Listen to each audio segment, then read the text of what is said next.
Assalamualaikum warahmatullahi wabarakatuh. Perkenalkan, saya Fikrido Palevi dari Universitas Diponegoro, Sekolah Vokasi Prodi Teknologi Rekayasa Otomasi dan Informasi. Di sini saya akan menjelaskan tentang dasar-dasar dari sistem embedded, yaitu tentang pengenalan GPIO. Definisi GPIO sendiri adalah peripheral fundamental pada mikrokontroler yang berfungsi sebagai jembatan interaksi antara unit pemrosesan pusat atau CPU dengan ekosistem eksternal. Sifatnya yang programmable memungkinkan setiap pin dikonfigurasi secara dinamis untuk memenuhi kebutuhan fungsional spesifik. Lalu, berikutnya adalah arsitektur GPIO. Secara struktur, GPIO melibatkan serangkaian komponen proteksi dan pengkondisian sinyal, termasuk yang pertama ada dioda proteksi, yang berfungsi sebagai pengaman sirkuit dari fenomena electrostatic discharge atau ESD. Lalu ada Schmitt trigger, yaitu berfungsi untuk menormalisasi sinyal input yang terdistorsi menjadi sinyal digital yang bersih melalui proses histeresis. Lalu terdapat register control, meliputi register arah atau direction, lalu data, dan konfigurasi impedensi. Lalu ada karakteristik pada mode output di GPIO. Di sini terdapat dua konfigurasi. Yang pertama ada konfigurasi push-pull, yaitu merupakan standar output microcontroller yang menggunakan pasangan transistor komplementer PMOS dan NMOS. Mode ini mampu melakukan sourcing current, yaitu mengalirkan arus ke beban, dan sinking current, yaitu menarik arus dari beban secara aktif, sehingga sangat efektif untuk transmisi sinyal berkecepatan tinggi. Lalu ada konfigurasi open drain. Pada mode ini, hanya transistor NMOS yang aktif untuk menarik sinyal ke ground atau logic 0. Untuk mencapai kondisi logic 1, diperlukan komponen eksternal berupa resistor pull-up. Fleksibilitas mode ini esensial dalam komunikasi multimaster seperti protokol I2C dan adaptasi level tegangan yang berbeda antar peripheral. Lalu terdapat karakteristik pada mode input. Yang pertama terdapat masalah pada input. Yang pertama ada problem pada sinyal plotting. Saat pin input dengan impedensi tinggi sangat rentan terhadap intervensi elektromagnetik atau noise yang dapat menyebabkan ambiguitas logika pada sistem.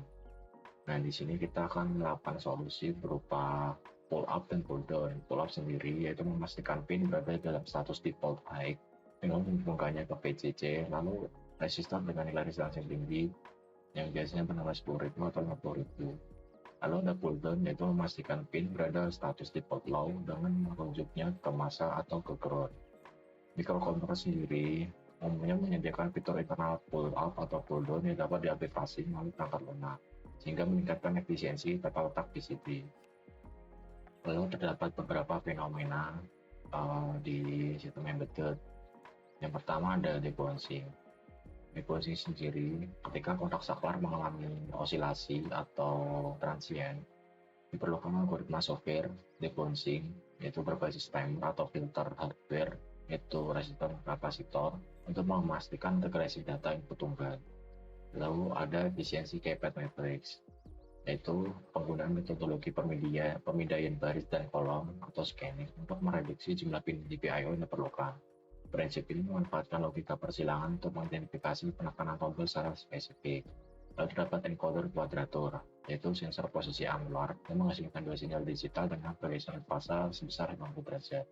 Teknik ini memungkinkan microcontroller untuk mendeteksi arah rotasi serta menghitung resolusi dengan presisi tinggi. Lalu terdapat perbedaan active low dan active high. Active high sendiri, sistem dianggap aktif apabila GPIO memberikan beta potensial positif atau logic 1. Dalam konteks ini, microcontroller bertindak sebagai sumber energi atau current source. Active low sendiri merupakan ketika GPIO berada pada level tegangan 0.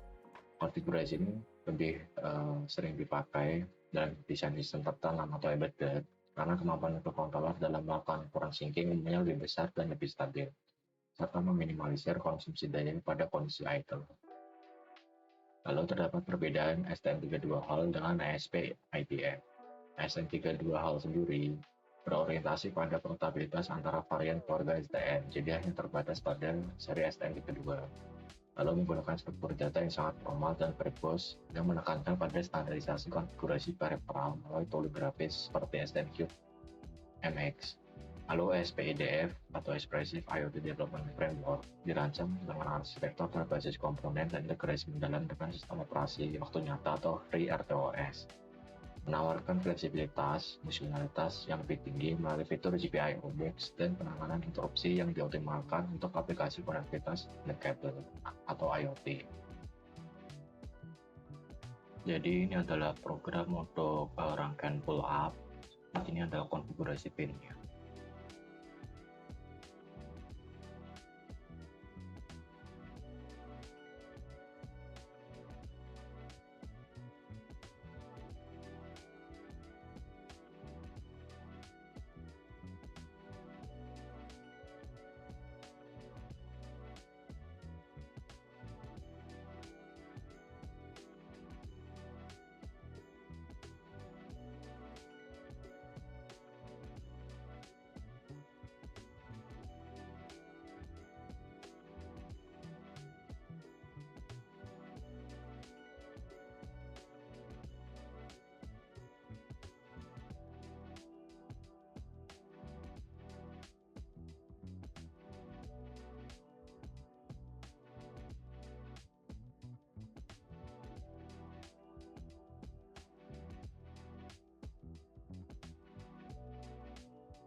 Kemudian ini adalah program untuk cool down. Jadi program ini akan bekerja di mana kondisi awal lampu akan mati, kemudian saat TV ditekan maka lampu akan menyala.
Sekian adalah bagaimana gambaran serta praktikum dasar sistem embedded, yaitu pemanfaatan GPIO. Terima kasih telah menonton. Wassalamualaikum warahmatullahi wabarakatuh.